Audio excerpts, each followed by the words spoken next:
ছোটোবেলা থেকেই শবে বরাতের হালুয়া খেতে আমি ভীষণ পছন্দ করি। আমার একটা চাচি ছিল বিহারি, সেই চাচির কাছ থেকে আমি অনেক অথেন্টিক হালুয়াগুলো আমি ছোটোবেলা থেকেই অনেকগুলো শিখে নিয়েছি। তার মধ্যে এই হালুয়াটা অন্যতম, একদম মুখে দিলেই মিলিয়ে যাবে। তাহলে চলো দেখি নেই কী দিয়ে এই হালুয়াটা বানাবো। এই হালুয়াটা বানাতে আমার লাগবে একটা পেঁপে। এখানে হাফ কেজি ওজনের একটা পেঁপে নিয়ে ভালো করে ছিলে সামনের নরম অংশ বিচি সহ যে অংশটা থাকে ওটা ভালো করে ফেলে দিয়ে লবণ দিয়ে সিদ্ধ করে নিতে হবে।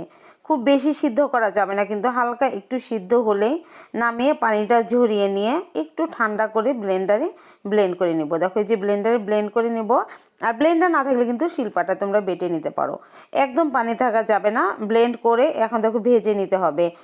3 টেবিল চামচ ঘি নিয়ে নিলাম। আর এই হালুয়াটা কিন্তু ঘি দিয়ে করতে হবে।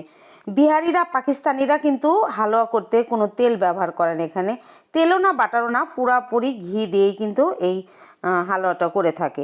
এখানে হাফ কেজি পেঁপের জন্য আমি 1.5 কাপ চিনি নিয়েছি। তার মানে এখানে 300 গ্রামের মতো চিনি আছে। 500 গ্রাম পেঁপের জন্য 300 গ্রাম চিনি আর 1 কাপ এখানে গুঁড়া দুধ দিয়ে দিলাম। এই হালুয়াটা বানাতে কিন্তু অনেক ছিটকে, গুঁড়া দুধটা দিয়ে দিলে আর বেশি ছিটকেবে না, কম আঁচ নিয়ে ভেজে নিতে হবে। আর এখানে বিভিন্ন রকমের বাদাম আর কিশমিশ কুচি করে তারপর দিয়ে দিয়েছি। আর একটু গ্রিন কালারের ফুড কালার এখানে ব্যবহার করেছি। পেঁপে দিয়ে হালুয়াটা বানাচ্ছি, এর জন্য গ্রিন কালারটা এখানে ব্যবহার করেছি। আর এখানে ভাজার সময় কিন্তু সাদা এলাচের গুঁড়াটা আমি দিয়েছিলাম, এটা বলতে কিন্তু ভুলে গেছি। এটা অনেক সময় ধরে কিন্তু এটা একটু মানে কম আছে কিন্তু রান্না করতে হবে। একদম যখন শুকনো শুকনো হয়ে যাবে তখন তোমরা নামিয়ে রেখে দেবে। ঠান্ডা হলে তারপর এটা শেপ দিতে যাবে। এই তো হয়ে গেছে, দেখো কড়াই থেকে ছেড়ে আসছে, তার মানে হয়ে গেছে। এখন আমি নামিয়ে ঠান্ডা হতে দেব। নামিয়ে ঠান্ডা করে নিয়েছি, দেখো এই যে ঠান্ডা করে নিয়েছি। আর এখানে ঘি নিয়েছি, আর এখানে নিয়েছি পুর হিসেবে নারিকেল আর বাদাম আমি গুড় দিয়ে একটু জাল দিয়ে নাড়ুর মতো করে জাল দিয়ে গোল্লা পাকিয়ে রেখেছি। এখানে নিয়েছি মাওয়া গ্রেট করে। চাইলে তোমরা ডেসিকেটেড নারকেলের গুঁড়া যে পাওয়া যায় শুকনা গুঁড়া, ওটা তোমরা ব্যবহার করতে পারো। আর তা না হলে তোমরা বিস্কিটের গুঁড়া, ড্রাই কেকের গুঁড়াটা এখানে ব্যবহার করতে পারো। আর শেপটা আমি কিভাবে মানে দিচ্ছি, প্রথমে গোল বল বানিয়ে একটু রুটির মতো করে গোল করে তারপরে যে পুরটা ভরে কিন্তু রাউন্ড করে একটু বের করে রাখছি আর কি। পুরটা বের করে রাখলে দেখতে আকর্ষণীয় লাগে, খেতে ভালো লাগে।